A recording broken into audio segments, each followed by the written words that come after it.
Hi guys, welcome to AWS DBA. In this session, we are going to see how we can resetting parameters in a DB parameter group to their default values. To reset the parameters, in the navigation pane, choose parameter groups.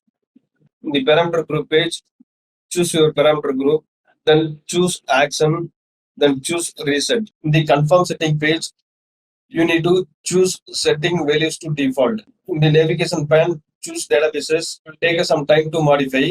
You can't reset the values in the default parameter group.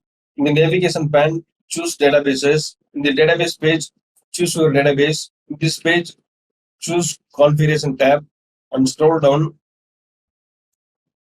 Now we are seeing pending to reboot in the parameter group section.